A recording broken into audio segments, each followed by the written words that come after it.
مسلمان فلسطین سے محبت کیوں کرتے ہیں؟ ہم فلسطین سے اس لیے محبت کرتے ہیں کہ یہ فلسطین انبیاء علیہم السلام کا مسکن اور سرزمین رہی ہے۔ اللہ تبارک و تعالی نے حضرت لوط علیہ السلام کو اس عذاب سے نجات دی جو ان کی قوم پر اسی جگہ نازل ہوا تھا۔ حضرت ابراہیم علیہ السلام نے فلسطین کی طرف ہجرت فرمائی تھی۔ حضرت داؤد علیہ السلام نے اسی سرزمین پر سکونت رکھی اور یہیں پر ایک محراب بھی تعمیر فرمایا تھا۔ حضرت سلیمان علیہ السلام نے اسی ملک میں بیٹھ کر ساری دنیا پر حکومت فرمائی۔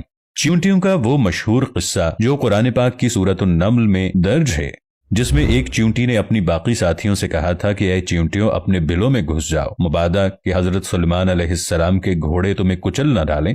یہی اس ملک میں واقع اسقلان شہر کی ایک وادی میں پیش آیا تھا، جس کا نام بعد میں وادی النمل یعنی چیونٹیوں کی وادی رکھ دیا گیا تھا۔ حضرت زکریہ علیہ السلام کا محراب بھی اسی شہر میں ہے۔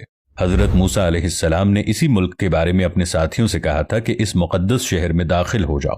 انہوں نے اس شہر کو مقدس اس کے شرک کے پاک ہونے اور انبیاء علیہم السلام کا مسکن ہونے کی وجہ سے کہا تھا۔ اس شہر میں کئی معجزات وقوع پذیر ہوئے، جن میں ایک کنواری بی بی حضرت مریم علیہ السلام کے بطن سے حضرت عیسیٰ علیہ السلام کی ولادت مبارکہ بھی ہے۔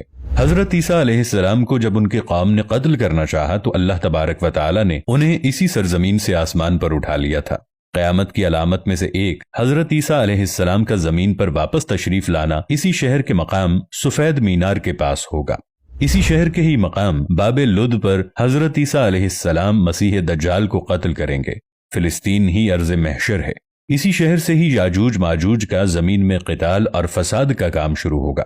اسی شہر میں وقوع پذیر ہونے والے قصوں میں سے ایک قصہ طالوت اور جالوت کا بھی ہے۔ فلسطین کو نماز کی فرضیت کے بعد مسلمانوں کا قبلہ اول ہونے کا اعزاز بھی حاصل ہے۔ ہجرت کے بعد حضرت جبرائیل علیہ السلام دوران نماز ہی حکم ربی سے آقا علیہ السلام کو مسجد اقصی سے بیت اللہ یعنی مکہ مکرمہ کی طرف رخ کرا گئے تھے، اور جس مسجد میں یہ واقعہ پیش آیا وہ مسجد آج بھی مسجد قبلتین کہلاتی ہے۔ حضور اکرم صلی اللہ علیہ وآلہ وسلم معراج کی رات آسمان پر لے جانے سے پہلے مکہ مکرمہ سے یہاں بیت المقدس یعنی فلسطین لائے گئے۔ سرکار دو عالم صلی اللہ علیہ وآلہ وسلم کی اقتداء میں انبیاء علیہم السلام نے یہاں نماز ادا فرمائی۔ اس طرح فلسطین ایک بار پھر سارے انبیاء کا مسکن بن گیا۔ سیدنا ابو ذر رضی اللہ عنہ کہتے ہیں کہ میں نے رسول اللہ صلی اللہ علیہ وآلہ وسلم سے عرض کیا کہ زمین پر سب سے پہلی مسجد کون سی بنائی گئی؟ تو آپ نے فرمایا کہ مسجد الحرام یعنی خانہ کعبہ۔ میں نے عرض کیا کہ پھر کون سی مسجد بنائی گئی؟ تو آپ صلی اللہ علیہ وآلہ وسلم نے فرمایا کہ مسجد الاقصی یعنی بیت المقدس۔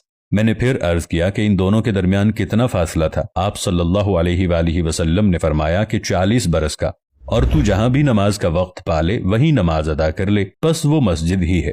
نبی اکرم صلی اللہ علیہ وآلہ وسلم کے وصال کے بعد حضرت ابو بکر رضی اللہ عنہ کو ارتداد کے فتنے اور دیگر کئی مشکلات کا سامنا رہا۔ ان کے لیے عسکری اور افرادی قوت کی اشد ضرورت کے باوجود ارض شام یعنی فلسطین کی طرف آپ صلی اللہ علیہ وآلہ وسلم کا تیار کردہ لشکر بھیجنا بھی ایک ناقابل فراموش حقیقت ہے۔ جبکہ اسلام کے سنہری دور فاروقی میں دنیا بھر کی فتوحات کو چھوڑ کر محض فلسطین کی فتح کے لیے خود سیدنا عمر رضی اللہ عنہ کا چل کر جانا اور وہاں جا کر نماز ادا کرنا اس شہر کی عظمت کو اجاگر کرتا ہے۔ دوسری بار بعین ہی معراج کی رات بروز جمعہ 27 رجب 583 ہجری کو صلاح الدین ایوبی کے ہاتھوں اس شہر کا دوبارہ فتح ہونا بھی ایک نشانی ہے۔ قدس بیت المقدس کا نام قرآن سے پہلے تک ہوا کرتا تھا۔ قرآن نازل ہوا تو اس کا نام مسجد اقصی رکھ دیا گیا۔ قدس اس شہر کی اس تقدیس کی وجہ سے ہے جو اسے دوسرے شہروں سے ممتاز کرتی ہے۔ اس شہر کے حصول اور اسے رومیوں کے جبر و استبداد سے بچانے کے لیے 5000 سے زائد صحابہ کرام نے جام شہادت نوش کیا، اور شہادت کا باب آج تک بند نہیں ہوا۔ یہ سلسلہ ابھی تک جاری ہے، اسی لیے یہ شہر شہیدوں کا شہر ہے۔ مسجد اقصی اور بلاد شام کی اہمیت بالکل حرمین شریفین جیسی ہے۔ جب قرآن پاک کی یہ آیت والتین والزیتون وطور سینین وہذا البلد الامین نازل ہوئی تو ابن عباس رضی اللہ عنہ کہتے ہیں کہ ہم نے بلاد شام کو التین یعنی انجیر سے، بلاد فلسطین کو الزیتون سے، اور الطور سینین کو مصر کے پہاڑ کوہ طور جس پر جا کر حضرت موسیٰ علیہ السلام اللہ پاک سے کلام کیا کرتے تھے اس سے استدلال کیا۔ اور قرآن پاک کی یہ آیت مبارکہ وَلَقَدْ كَتَبْنَا فِي الزَّبُورِ مِن بَعْدِ الذِّكْرِ أَنَّ الْأَرْضَ يَرِثُهَا عِبَادِيَ الصَّالِحُونَ، اس آیت سے یہ استدلال لیا گیا کہ امت محمد حقیقت میں اس مقدس سرزمین کی وارث ہے، جبکہ فلسطین کی عظمت کا اندازہ اس بات سے بھی لگایا جا سکتا ہے